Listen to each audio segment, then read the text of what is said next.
안녕하세요. 미국 간호사 김미연입니다. 보통 제가 배수의 진을 치고 영상을 촬영한다고 이렇게 말씀을 드리는 적이 가끔 있었는데, 오늘은 정말 그야말로 배수의 진을 치고 영상을 촬영하고 있어요. 이게 대낮에 무슨 얘기냐면, 평소 같은 경우는 제가 출근하기 전에 잠깐 시간을 내서 조금 더 여유 있게 집에서 출발을 하고 영상을 촬영하는데, 지금 이곳 시각이 금요일 오후 3시 35분이고요.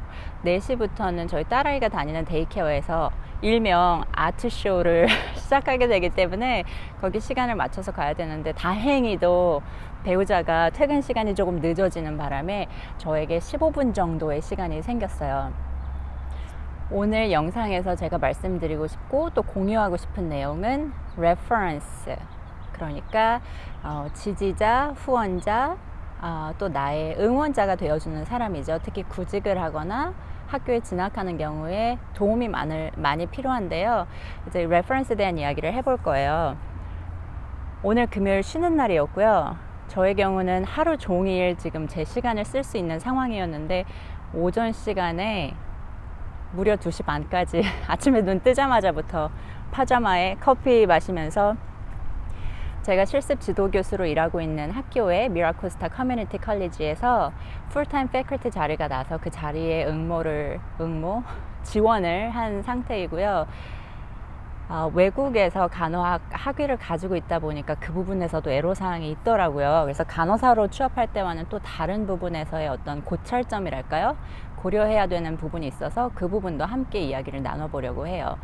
우선 이 레퍼런스가 되어줄 수 있는 사람은 나보다 학위가 좀 높고, 내가 BSN을 가지고 있다면 BSN 이상의 학위를 가지고 있는 사람, 또 내가 경력이 신규라면 혹은 1년차, 5년차라면 나보다는 조금 더 경력이 있고, 또 나의 어떤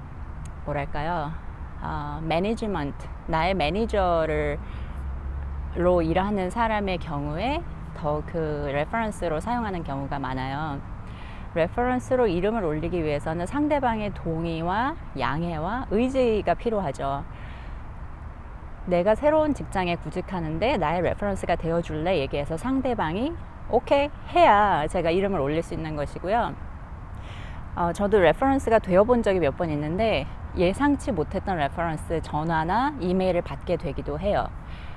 학생은 혹은 동료는 내가 당연히 레퍼런스가 되어줄 거라고 컨시더하고 저의 동의 없이 그렇게 해서 이름을 올리는 경우도 있는데, 물론 그럴 때 지원자가 지원하는 병원에 나의 동의 없이 나의 이름을 올렸다는 이야기를 그 지원자가 지원하는 병원에 티나지 않게 잘 무마시켜서 이렇게 대답을 해주기도 하지만, 제 마음속으로는 얘기 좀 미리 해주지 하는 생각이 들기도 하거든요.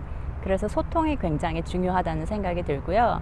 이 레퍼런스로 이름을 올리기 위해서는 나의 레퍼런스가 되어줄 사람의 풀 네임과 그 사람의 풀 타이틀과 또 연락 가능한 연락처가 필요한데요. 우선 이름에 대한 부분은 한국인의 경우 성들이 굉장히 다 익숙하잖아요. 김, 이, 박, 최, 그야말로 들으면 스펠링을 불러달라, 철자를 불러달라 이야기하지 않고 받아 적을 수 있는 경우가 대부분인데, 미국 같은 경우는 미국인들도 그렇고 워낙 이민자의 집단으로 이루어진 나라이기 때문에 그 라스트 네임이 굉장히 다양하고 그야말로 들어보지도 못한 이름들도 굉장히 많아요. 이게 정말 이름인가 싶은 이름도 있고요. 제가 들어봤던 라스트 네임 중에 가장 인상 깊고 정말 웃겼던 이름은, 혹시 이 라스트 네임을 가지고 계신 분이 계시면 어떡하지? 옆에 토끼가 있어가지고 자꾸 바스락 소리가 나서 제가 돌아보네요. 그 라스트 네임 중에 정말 웃겼던 이름은 loveless, 사랑이 없음, 러브가 없는 이름도 들어봤고요. 그리고 제가 얼마 전에 인스타그램에 글도 올렸었는데, pulmonology, 그러니까 호흡기 내과 의사였는데 라스트 네임이 침이라는 발음과 똑같은 닥터 스핏이 있었어요. 그 사람 이름은 들을 때마다, 생각할 때마다 너무 웃긴 이름이지 않나.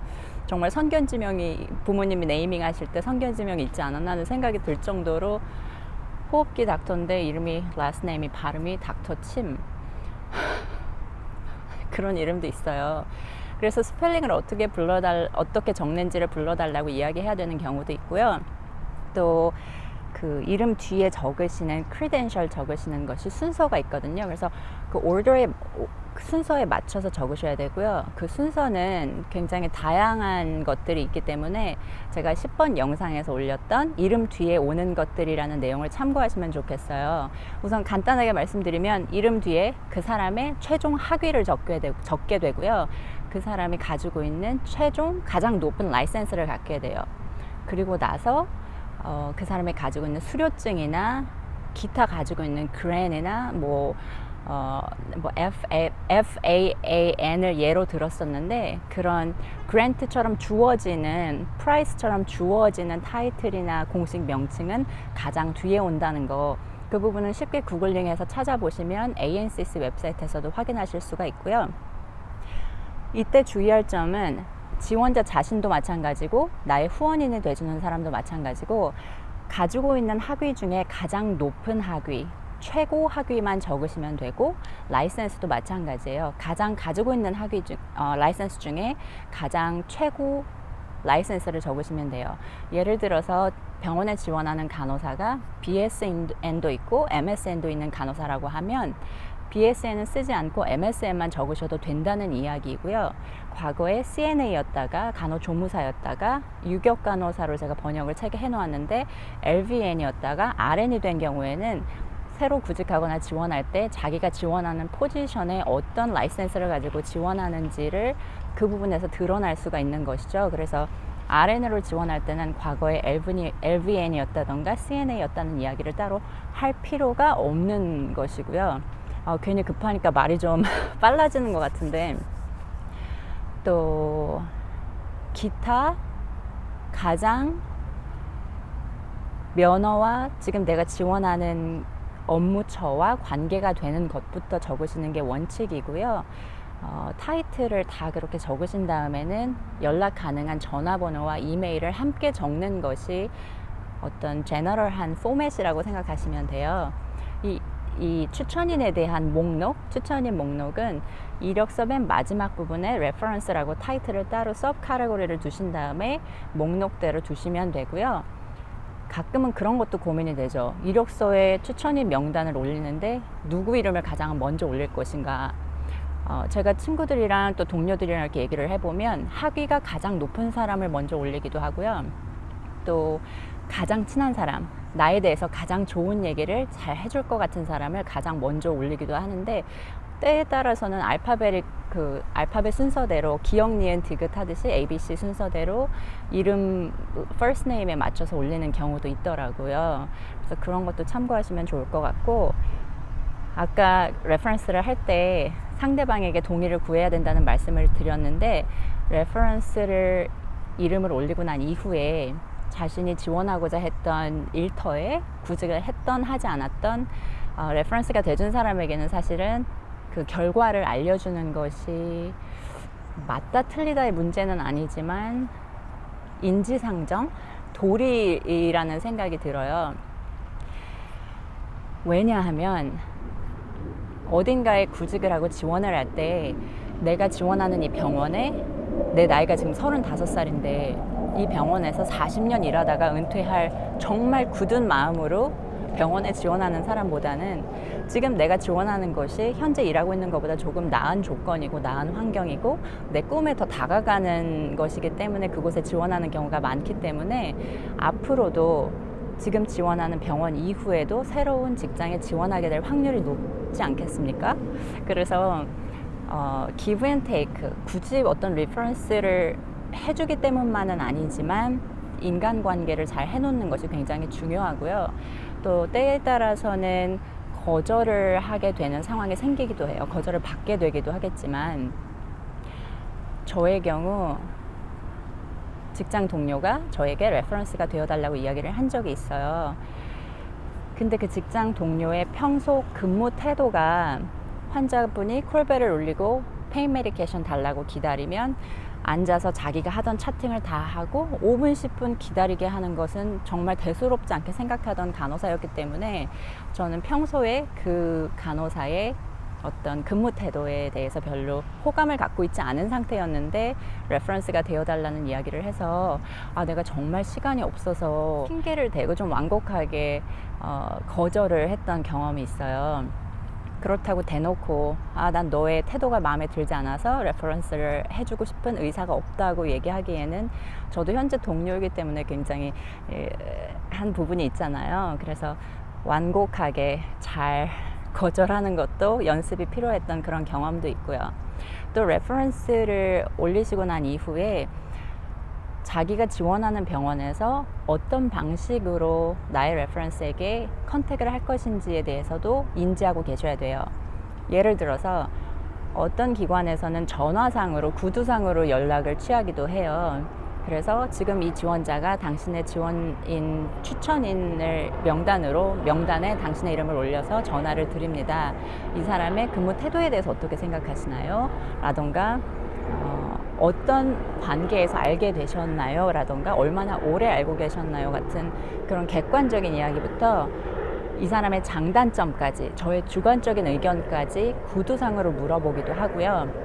또 UCSD나 카이저 같이 좀 시스템이 큰 병원 같은 경우는 이메일로 그 설문지가 와요. 그럼 설문지에 대략 13개 항목에서 15개 항목 정도의 수로 그 서브 카테고리가 나누어진 것들이 있는데, 크게 그림을 그려보면 팀워크가 어떤지, 이 사람의 업무 수행 능력이 어떤지, 커뮤니케이션이 어떤지와 같은 그 사람의 전반적인 업무와 또 됨됨이에 대한 질문들을 많이 하고요. 때에 따라서는 주관식으로 이 사람의 장점 3가지, 단점 3가지를 적어주세요 하고 이메일이 오기도 하거든요. 그럴 때는 시간도 더 많이 걸리고 이 사람의 상대방의 지원자의 과거, 이력, 또 현재 업무를 어떻게 수행하고 있는지를 정확하게 알고 있어야 제대로 답을 해줄 수 있기 때문에 그런 부분에서도 지원자가 레퍼런스에게 자신의 이력을 어느 정도 공유하고 난 이런 이력이 있고 경력이 있고 지금 이 포지션에서 이 회사에서는 이런 모습의 사람을 원한다는 어떤 인재상까지 공유를 해야 레퍼런스 전화나 이메일을 받을 사람 입장에서는 또 그 부분을 참고해서 더 긍정적인 방향으로 상대방에 대해서 얘기를 전원해 줄 수가 있는 것이죠. 그래서 그 부분도 굉장히 중요하고요. 또 때에 따라서는 2년 이상 알고 지낸 직장 동료, 또 2년 이상 알고 지낸 학교 교수님과 같이 어떤 지원자의 이름을 올릴 수 있는 자격 요건이 따로 주어지기도 하고 정해지기도 하는데요. 대부분 아까 말씀드렸다시피 어느 정도의 그 선이 맞으면 그 선에 맞는 사람의 이름을 올리면 보통은 별 무리 없이 진행이 되게 되어 있어요. 이 정도면 아마 레퍼런스에 대한 이야기는 다 되지 않았나 하는 생각이 들고, 돌이켜보니까 제가 처음에 미국 왔을 때 레퍼런스가 필요했던 부분은 학교에 지원할 때였거든요. 학교에 지원할 때였는데 당시에 어플라이하던 간호학과에 서 요구를 하는 것이 교수님 2분과 저의 간호사로서 경력에서 필요했던 간호 선배, 당시에는 수선생님의 편지를 받았었는데 그렇게 3통의 편지를 요구했고요. 그 편지를 제출했어야 되는 이유는 제가 지원하는 학교에서 제가 한국에서의 경력과 학력밖에 없다는 것을 알고 있기 때문에 미국에서 영어로 말하고 살고 있는 사람의 편지나 지원서를 받아줄 수 없다는 것을 알고 있었기 때문에 그렇게 예외를 두고 배려를 해주었던 경험이 있어요. 하지만 처음에 왔을 때에 해당하는 부분만 그랬지 그 이후에 뭐 병원에 지원한다던가 다른 학교에 지원한다던가 할 때는 널싱홈이었지만 당시에는 어쨌든 저의 선임들이 있었고 경력자들이 있었고 또 저의 DON 간호부장님, 간호과장님이 계셨기 때문에 그분들의 컨택 인포메이션과 함께 레터를 받아서 병원에 지원하는 데는 무리가 없었어요. 또 여기서 이제 소셜 스킬에 대한 얘기를 하지 않을 수가 없는데 정말 중요한 것인데 우리가 잘 생각하지 못하는 부분이 있어요.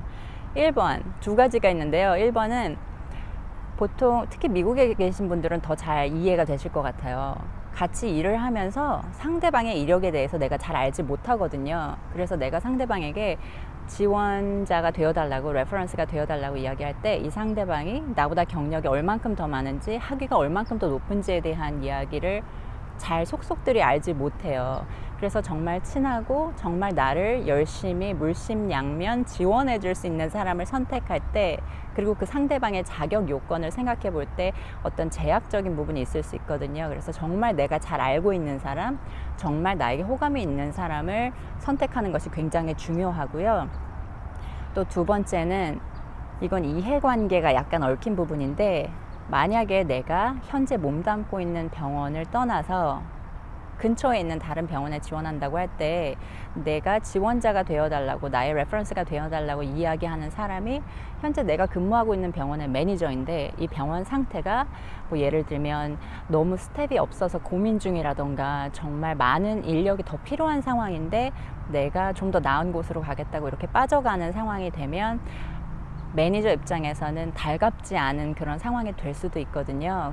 따라서 요는 정말 나에게 호감을 가지고 있고 내가 나의 자기 개발이나 나의 원함을 위해서, 나의 꿈을 위해서 나아갈 때 정말 진심으로 자기의 이해관계가 얽히거나 자신에게 어떤 부정적인 상황이 생기는 상황에 있는 사람들 같은 경우는 아무래도 그 지원 사격에 팍팍 해줘야 되는 상황인데 그 팍팍의 정도가 좀 떨어질 확률이 있기 때문에 그 부분도 고려하셔야 될 것 같고요. 마지막으로 하나 더 드리고 싶은 말씀은, 이건 좀 번외의 이야기면, 간호학과 학생이었던 사람이 신규 간호사로서 병원에 지원서를 낼 때 자신이 과거에 뭐 범죄 경력이라고 하긴 뭐하지만 어떤 기록으로 남는 옳지 못한 행위를 했던 경력이 있는 그 상황이 있는 경우에는 지원서 편지를 써달라고 할 때 교수나 동료 간호사나 선배 간호사나 지원서를 부탁할 때 그 부분을 반드시 공유하셔야 된다는 사실을 저도 몰랐었어요.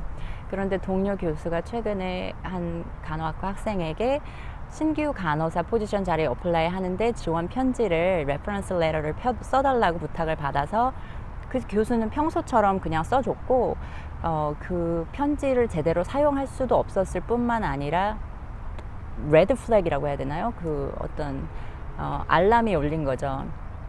이 학생이 과거에 어떤 일인지는 알 수 없지만 그 기록으로 남는 범죄적인 경험이 있었던 부분을 알게 돼서 아무래도 지원자를 후원해주는 편지를 쓴 사람의 명성에는, 또 그 사람의 어떤 입지에는 조금 흠이 될 수도 있기 때문에 그 부분을 충분히 공유하고 그 부분, 그 과거의 잘못이나 과거의 실수를 만회하기 위해서 어떤 노력을 해왔는지를 더 레터를 통해서도 제대로 어필할 필요가 있다는 점이 있거든요.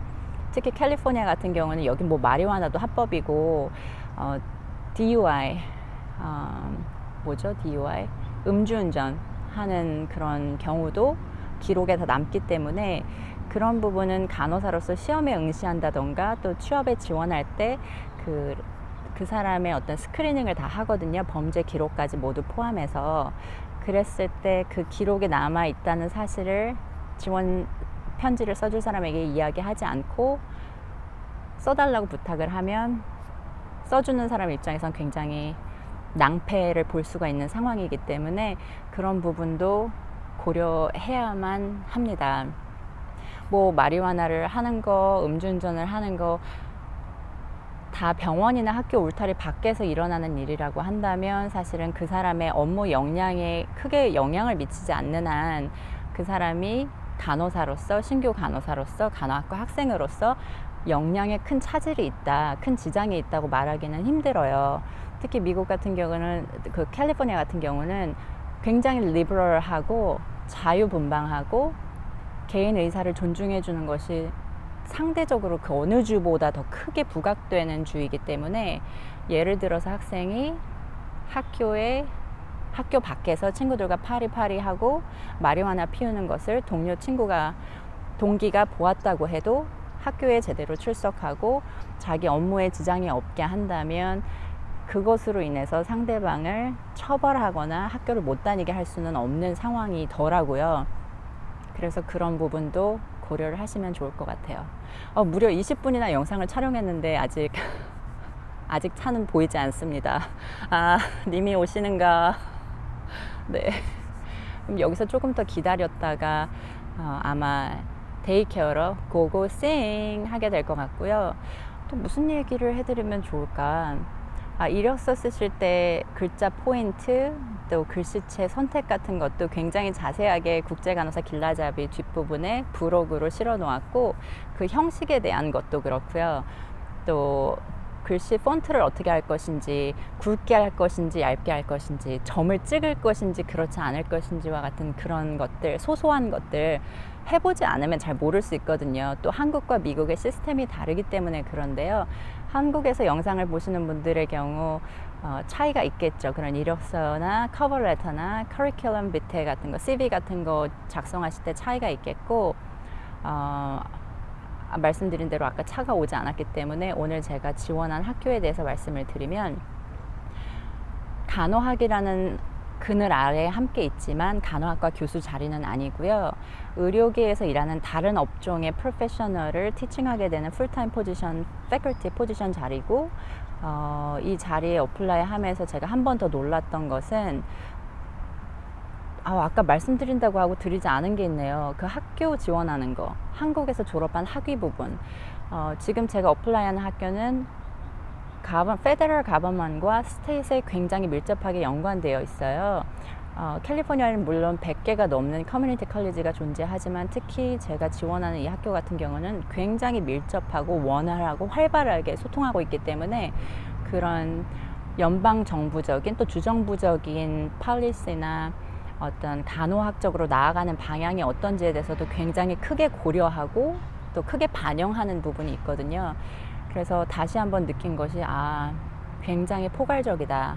지원자에게 자신의 약점을 강점으로 승화시킬 수 있는 다양한 질문들이 주어졌다는 거, 그 부분은 내용이 많기 때문에 제가 아마 네이버 블로그라던가 아니면 다른 포스팅, 페이스북 페이지나 이런 다른 포스팅 할 수 있는 부분을 통해서 공유하도록 하겠고요. 한 가지, 한국에서의 저의 간호학과 학위를 이 어플라이를 하면서 서류를 같이 첨부를 해서 올렸어야 됐는데, 제가 처음에 아마도 CGFNS라는 제3기관에서 제 간호학과 학위와 학점 인증 서류를 받은 것은 뉴욕에서 간호학 시험을 보기 위해 했던 경험이었던 걸로 기억이 나요. 그래서 CGFNS라는 기관에서 내가 졸업한 한국의 간호학과가 나라로부터 인정받은 기관이며 정말 제대로 된 유령 회사, 유령 학교 아니고 제대로 된 학교인지를 인증해주는 절차가 부수적으로 필요한데, 그 절차를 받아야만 간호사 시험에 응시할 수 있는 자격이 주어졌었고요. 지금 같은 경우는 제가 대학원 입학할 때 WES라는 기관을 통해서 새롭게 학점이나 학위를 재이밸류에이션 받았어야 됐거든요. 근데 그 당시에는 CGFNS에서 썼던 걸 그대로 쓸 수 있었으면 돈도 굳고 시간도 절약되고, 이거 굉장히 복잡한 절차거든요. 제가 졸업한 한국의 모교에서 직접 제3기관으로 서류를 저를 통하지 않고 보내줘야 되는 그런 부분이어서 중간에 서류가 미싱되기도 하고 딜레이 되기도 하고 굉장히 시간도 많이 걸리고 노력도 많이 필요한 절차인데, 대학원 입학 당시에 필요했던 웨스 기관에서 받았던 그 서류를 이번에 제가 이 포지션에 어플라이 하면서 그야말로 써먹었어요.